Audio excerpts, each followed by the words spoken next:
they win the NFC South.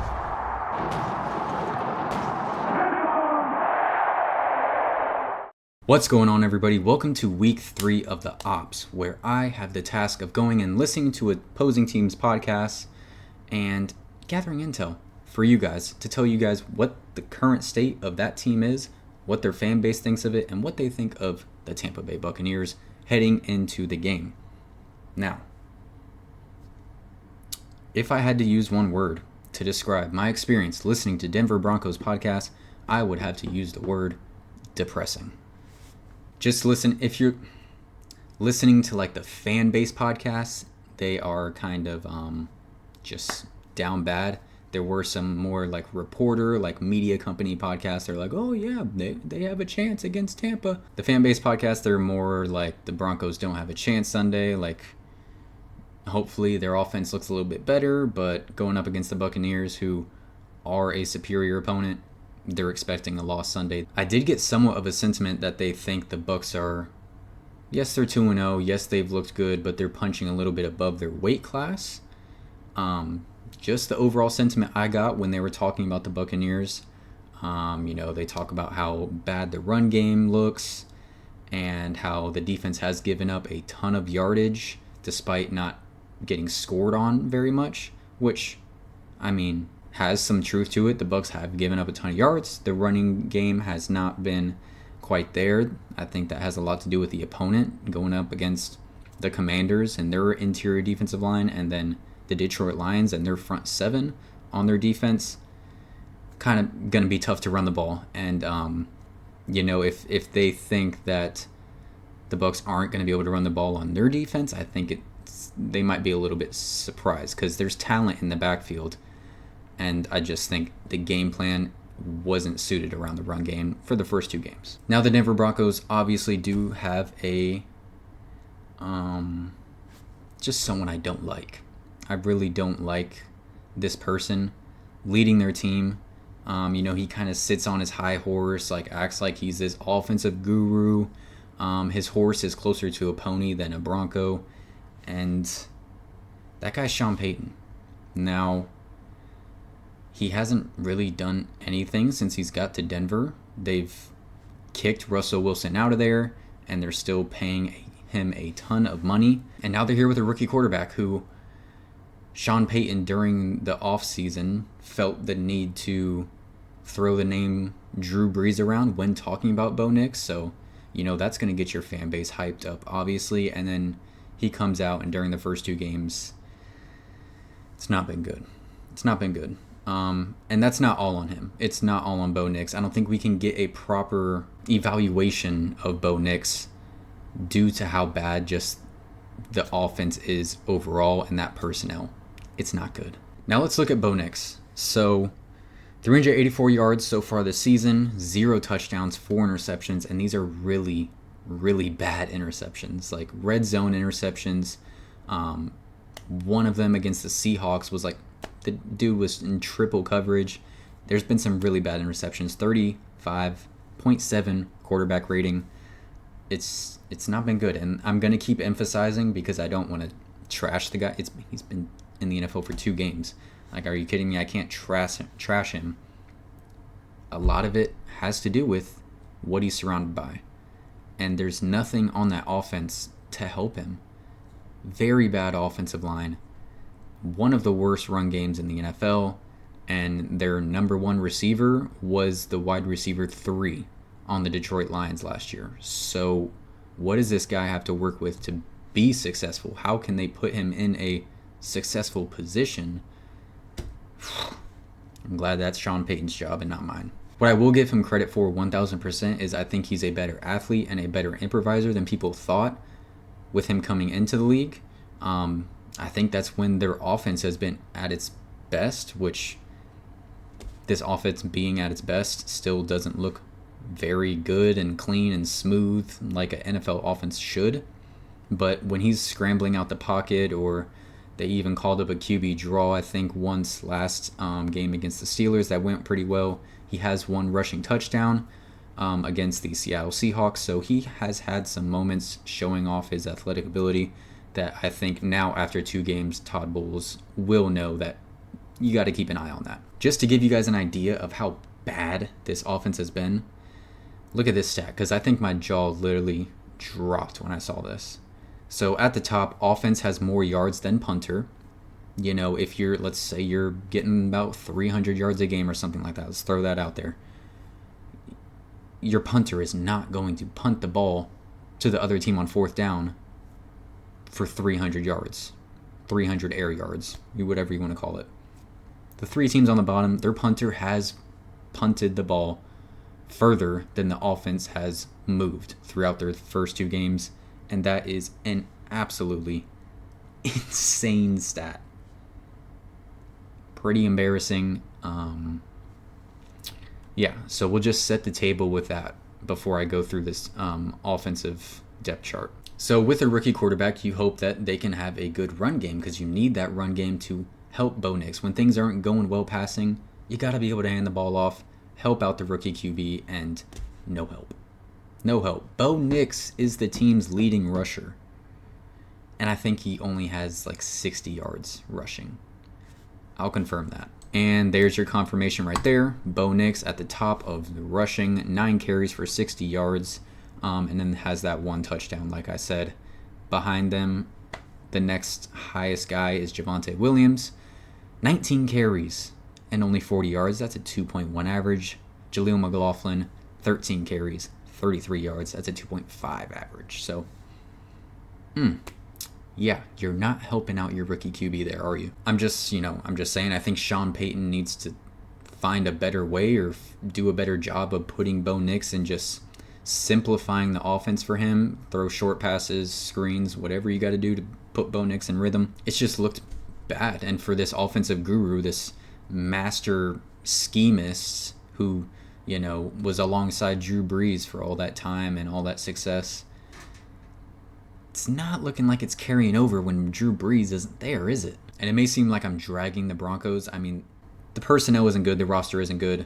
I think Broncos fans know that. Broncos fans, if this comes across, I'm not dragging your franchise. The team isn't good. I think you guys know that, like I just said. And I don't like Sean Payton. So there's a little bit of beef there. More than there usually would be for a Bronco. I don't got a problem with the Broncos. I'm cool with the Broncos. I'm cool with Denver, other than the Avalanche beating the Lightning in 2022. I don't got no problems with Denver. I'm cool with Denver fans. Audric Estime was a guy that I did kind of like coming out of the draft from Notre Dame, but he is on the IR, so that didn't last very long. I will say about Javonte Williams real quick, I really did like Javonte Williams. At one point, he was a just bowling ball. Run through the hole, linebacker, safety, beware, because this guy's going to run right through you. Very bad injury, and he's just not the same player. Nothing to prove that he can get back to that point. He looks slower. He doesn't have that same burst. It's just, it doesn't look like the same guy. Moving on to the receiver group, I feel like that's kind of a similar story with Courtland Sutton. I did like Courtland Sutton coming out. He's had some really bad injuries, and he just hasn't been able to, I think, become the receiver that the Denver Broncos wished he could have become. 5 receptions for 64 yards so far this season, and he is playing opposite of Josh Reynolds, who has been their best receiver so far this season, and kind of by far. 9 receptions, 138 yards. Had a really deep ball last game against the Steelers on a trick play. It was like an end around reverse and flea flick. I don't know what they were doing, but it worked. Bo Nix did throw an interception a couple plays later in the red zone, but I mean, that play worked. Josh Reynolds, like I said, he was the wide receiver 3 on the Detroit Lions. Not worried about him. I'm not worried about any of these receivers, if I'm being honest. And this is weird. It feels weird saying this because I'm usually not like this. I give a lot of respect when I can to opposing teams. You saw in my Detroit Lions video, I gave a ton of respect to that offense and that front 7. But I'm trying to find names on here. Marvin Mims. He was a Pro Bowler last year. I do remember Marvin Mims being a Pro Bowler as a returner. As a receiver, hasn't shown much. Greg Dulcich. I feel like he's a guy they've been somewhat excited about, but seeing those drops he had last game, yeah. Garrett Bowles has been steady for them for a pretty long time there. at left tackle. The rest of the offensive line, it's just not good. Mike McGlinchey, was one of those solid spots on that offensive line. He sprained his MCL and should be out for about a month, so they'll be missing him. So that really bad offensive line gets even worse, losing Mike McGlinchey, who's, I don't know about the greatest pass protector, but he's pretty good in the run, so they won't have him there. I think they're going to end up having a rookie. I think this is the name I heard. Maybe it ends up being Frank Crum. I don't know. But either way, we know what it's like to have a backup right tackle. We just had to do it last week with Luke Gedeke out against the Detroit Lions, and we saw what happened. Aiden Hutchinson, 4.5 sacks. Just glad we won't have to deal with that again this week. Luke Gedeke will be back. All right, let's move on to the defense. I want to be done talking about the offense because I want to give this team some props. Like I would like to not just disrespect their entire team. Their defense is solid. Nowhere near as dreadful as the offense. They got some names. They got some guys, maybe some under-the-radar guys that a lot of people haven't heard about. Starting off with Zach Allen. He plays with a ton of energy, and he has looked pretty good throughout his first 2 games. John Franklin Myers. I believe he's in concussion protocol. Solid player, but he might not play. So if he doesn't play, that's another hole and another person that they'll have to hope steps up for this team. When you talk about their right tackle and then their defensive end here, they're going to have to do something with that. In their linebacker group, Alex Singleton is going to be the name there. I believe he's a captain for their team. Very good tackler.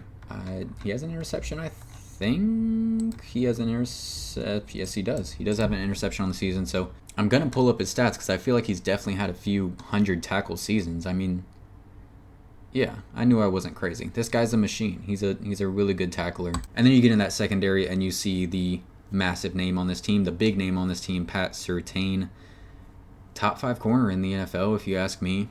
I feel like he had one of his worst games last week against George Pickens and some pass interference calls here and there. But Pat Surtain got a massive contract, and deservedly so. The guy's just been a shutdown corner. Very excited to see how that matchup between him and Mike Evans goes. Pat Surtain, a very big-bodied corner, and he usually does pretty good when going up against similar body types, and Mike Evans is a big-body receiver. So very excited to see that matchup. Hopefully Mike gets the best of him, because obviously last week was very much a Chris Godwin week. Mike Evans didn't do too much, didn't have to do too much. Hoping for a big Mike Evans game. PJ Locke, safety for the Broncos, another piece in that secondary. Hasn't had too much experience in the NFL. I think last year was his first year really getting that experience. So sort of another piece where it's just like not too worried about him in the secondary. Riley Moss was a rookie last season. White cornerback, I believe. Yeah, white cornerback from Iowa. So he did not play. Did he play last season? I don't remember him playing last season. I'm going to have to confirm that. But, I mean, Chris Godwin might eat again because, yeah, the guy started 0 games last year, had 2 solo tackles, 6 combined tackles. That's fresh meat. That's barbecue chicken. So I'm going to assume Pat Surtain is going to follow Mike Evans.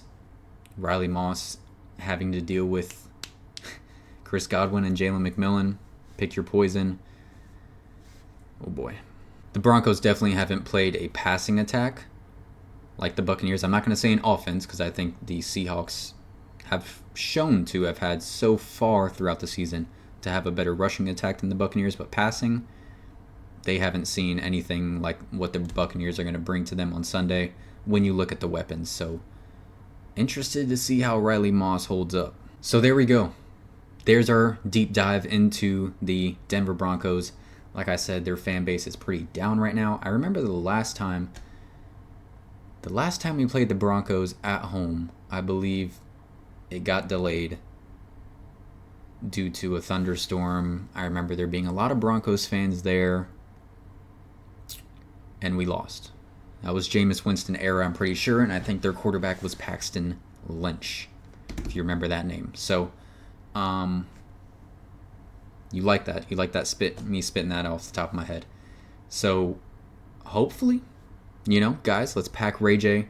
The Broncos do have a pretty loyal fan base. I don't know how loyal they are to come to Tampa this time of year to watch this Broncos team. But, I mean, it's Tampa. Everyone wants to come to Tampa. Every week we see it. No matter who the opposing team is, they bring their fans. So let's just pack Ray J. That's the point I'm getting at here. Thank you guys so much for watching. Please like and subscribe if you have not already. Goal by the end of the season, end of the Buck season, I want to have 1,000 subscribers. So please help me get to that point. Join the ride, join the community, and appreciate you guys. Much more to come throughout the season. Once again, thank you. Comment down below your thoughts on this Broncos team. I'm not throwing any my prediction and stuff out there yet. That'll come in the preview tomorrow. We'll talk a little bit more about the matchups, more about what the Bucs can bring to the Denver Broncos, where in this video we're really just talking about the Broncos. So there we go. Go Bucs. Y'all have a blessed one.